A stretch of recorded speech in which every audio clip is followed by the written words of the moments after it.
दोस्तों स्वागत है आप सभी का हमारे इस वीडियो में। दोस्तों मैं गोविंद जायसवाल। दोस्तों आज का जो हमारा टॉपिक है वो है घरेलू विद्युत परिपथ। तो दोस्तों सबसे पहले तो हम इसको चित्र के माध्यम से समझते हैं और उसके बाद में अगर आपके एग्ज़ाम में ये क्वेश्चन आ जाता है तो इसको कैसे किया जाएगा इसके बारे में भी हम यहाँ पर बताएंगे।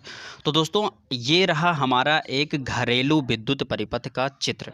अब हम इस चित्र में प्रत्येक पॉइंट के बारे में बात करते हैं। दोस्तों क्या होता है कि पावर हाउस से दो मोटी तार चलती हैं और वो दो मोटी तार आपके घर तक पहुंचती हैं। तो ये जो दो मोटी तार होती है इसको हम बोलते हैं सर्विस लाइन। तो ये दो मोटी तार मान लेते हैं कि यहाँ पर हमारे घर तक पहुंची और यहाँ पर ये एक रेड वाली तार है और ये एक ब्लैक वाली तार है। अब यहाँ पर हम इन दो तारों के बारे में जान लेते हैं। दोस्तों पहली तार जो होती है यहाँ पर हम रेड वाली को मान लेते हैं, इसकी जो विभव होती है ये 220 वोल्ट होती है। इस कारण से इसको हम बोलते हैं गर्म तार। और उसके बाद में एक तार जो होती है इसका जो विभव होता है वो शून्य होता है। इस कारण से इसको हम बोलते हैं उदासीन तार या फिर ठंडा तार। तो इसको हम उदासीन तार मान लेते हैं। अब यहाँ पर ये जो गर्म तार और उदासीन तार हमारे पास है ये सबसे पहले हमारे घर में मीटर में जाकर जुड़ती है। तो ये हमारा एक मीटर बॉक्स लगा हुआ है और मीटर बॉक्स के नीचे दो टर्मिनल लगे होते हैं। तो यहाँ पर दो टर्मिनल होते हैं और उस टर्मिनल में हम ले जाकर इस गर्म तार को यहाँ पर जोड़ते हैं। गर्म और यहाँ पर ठंडे तार को दोनों को जोड़ते हैं। अब यहाँ पर बताना चाहूँगा कि यहाँ पर जो दो टर्मिनल लगे होते हैं इन दोनों टर्मिनल के पास लिखा होता है इन IN। तो यहाँ जब IN लिखा होगा तो यहाँ पर हम इसको जोड़ते हैं।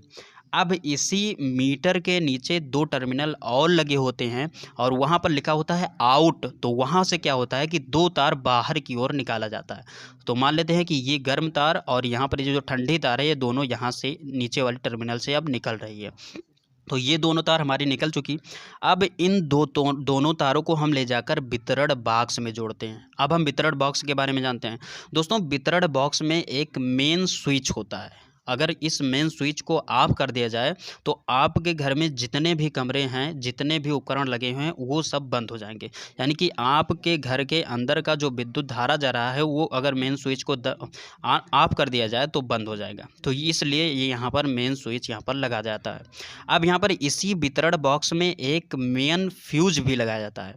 मेन फ्यूज का मतलब क्या होता है कि अगर आपके घर के अंदर किसी भी कमरे में या किसी भी उपकरण में कोई लघुपतन की जब स्थिति आ जाती है या यहाँ पर कोई दो तार एक में टच हो जाते हैं तो इससे क्या होता है कि जो आपका मेन स्विच होता है वो यहाँ पर गल जाता है। और गलने के कारण क्या होता है कि आपका जो परिपथ होता है यानी कि आपके घर में जितने भी उपकरण होते हैं उन वो आपके बच जाते हैं। तो इस वितरण बॉक्स में इतनी चीज़ें यहाँ पर लगाई जाती हैं।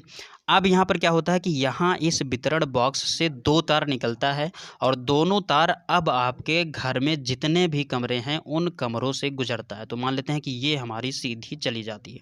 तो ये आपकी प्रत्येक कमरे में गुजरेंगे। अब हम मान लेते हैं कि एक कमरे पर हम यहाँ पर बात करते हैं। तो यहाँ पर जितनी यहाँ पर ये चित्र है ये एक कमरे की है। अब यहाँ पर क्या है कि ये जो आपकी गर्म तार है, मान लेते हैं कि ये आपके कमरे में एक गर्म तार आई और एक यहाँ पर ये ठंडी तार। अब हम मान लेते हैं कि यहाँ पर ये जो गर्म तार है इस गर्म तार से हम एक तार को यहाँ से निकालते हैं और इस तार को ले जाकर हम सबसे पहले स्विच के एक बिंदु से जोड़ देते हैं। अब यहाँ पर स्विच के दूसरे बिंदु से एक तार निकलता है और ये गर्म वाला तार जाकर हमारे बल्ब के एक पॉइंट पर जुड़ जाता है। इसके बाद में क्या होता है कि ये जो हमारा यहाँ पर ठंडी तार आई है इस ठंडी तार से हम एक तार को यहाँ से निकालते हैं और यहाँ पर हम बल्ब से जोड़ देते हैं। अब जब हम इस स्विच को ऑन करते हैं तो ये जो बल्ब है ये यहाँ पर जल जाता है। तो यहाँ पर ये हमारा बल्ब का सिस्टम हो जाता है। इसी प्रकार से यहाँ पर अगर हमको एक प्लग लगाना हो, जैसे हमको यहाँ पर कोई मोबाइल चार्ज करने के लिए जो प्लग लगाया जाता है इसको लगाना हो तो इसके लिए भी यहाँ पर गर्म तार से एक तार यहाँ से निकालते हैं और इसको भी ले जाकर हम स्विच के एक बिंदु से जोड़ते हैं। उसके बाद में इस स्विच से दूसरी यहाँ पर तार को निकाल कर इस प्लग के एक बिंदु से जोड़ देते हैं और साथ ही ये जो हमारी ठंडी तार आई है इस ठंडी तार से एक तार को निकाल कर प्लग के दूसरे बिंदु से जोड़ देते हैं। तो यहाँ पर ये हमारा प्लग भी तैयार हो जाता है और जब हम स्विच को ऑन करते हैं तो हमारा प्लग काम करने लगता है। ठीक इसी प्रकार से अगर हमको पंखा लगाना होता है तो पंखा के भी लिए यहाँ पर हम एक तार को यहाँ से गर्म तार वाले से निकालते हैं और ले जाकर हम सबसे पहले स्विच के एक बिंदु से जोड़ते हैं। उसके बाद में दूसरे बिंदु से एक तार निकाल कर ले जाकर हम पंखे के एक भाग से जोड़ देते हैं। उसके बाद में हम इस ठंडे तार तार से एक तार को निकालते हैं और पंखे के दूसरे भाग से जोड़ देते हैं और उसके बाद जब हम स्विच को ऑन करते हैं तो ये जो हमारा ये पंखा है ये चलने लगता है। तो ठीक इसी प्रकार से हम प्रत्येक कमरे में, चाहे जितने भी कमरे हमारे इस पूरे घर में हों, प्रत्येक कमरे में ठीक इसी प्रकार से वायरिंग हम करते हैं।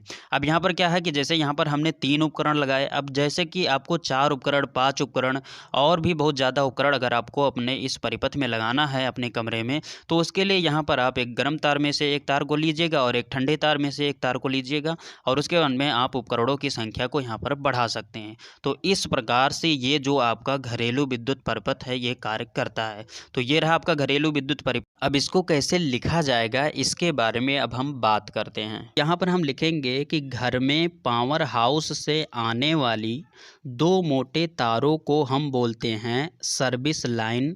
इस सर्विस लाइन में एक तार का विभव 220 वोल्ट होता है जिसको गर्म तार बोलते हैं, तथा दूसरे तार का विभव 0 वोल्ट होता है जिसे हम उदासीन तार बोलते हैं। इन तारों को सबसे पहले घर में मीटर में लगे इन टर्मिनल से जोड़ते हैं और मीटर के दूसरे टर्मिनल आउट से दोनों तारों को बाहर निकालते हैं। अब इस बाहर निकले तारों को वितरण बॉक्स में जोड़ा जाता है जिसमें इसका संबंध मेन स्विच तथा मेन फ्यूज से करने के बाद फिर से दोनों तारों को बाहर निकालकर पूरे घर के प्रत्येक कमरे में होते हुए गुजारा जाता है।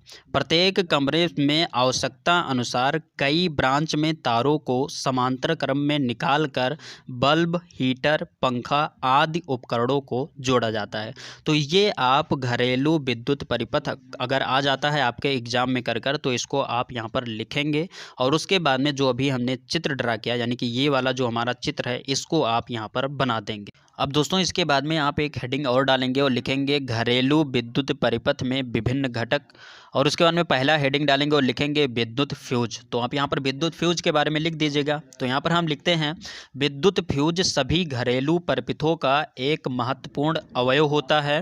विद्युत फ्यूज को किसी भी परिपथ में लगा देने पर लघुपथन की स्थिति में विद्युत फ्यूज गल जाता है और उस परिपथ में लगे उपकरण की रक्षा हो जाती है। तो ये आप विद्युत फ्यूज में लिख दीजिएगा।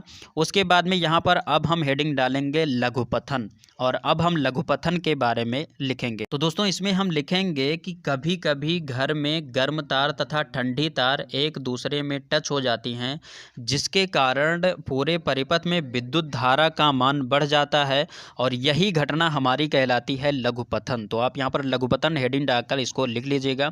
अब हम यहाँ पर एक हेडिंग डालेंगे भू संपर्क। अब दोस्तों इसमें हम लिखेंगे कि प्रायः सभी घरेलू उपकरण धातु के बने होते हैं जिन पर विद्युत रोधी पदार्थ का आवरण चढ़ा होता है। जब एक विद्युत रोधी पदार्थ का आवरण खराब हो जाता है तो इसके भीतर की वायरिंग ऊपर की ओर आने लगती है जिससे बिजली का झटका लगता है। इस दोष को दूर करने के लिए इसमें एक अर्थ तार को जोड़ा जाता है और इस तार का संबंध पृथ्वी से कर दिया जाता है जिससे इस दोष का निवारण हो जाता है। तो इसी को हम बोलते हैं भू संपर्कन। तो दोस्तों ये रहा आज का हमारा टॉपिक घरेलू विद्युत परिपथ।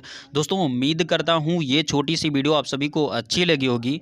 वीडियो अच्छी लगी तो वीडियो को लाइक कीजिए और दोस्तों यदि आप नए हैं हमारे चैनल पर तो चैनल को सब्सक्राइब कर प्रेस कर लीजिए बेल आइकन को, जिससे कि आपको नए वीडियो का अपडेट मिलता रहे। तो दोस्तों बस यहीं पर दीजिए इजाज़त।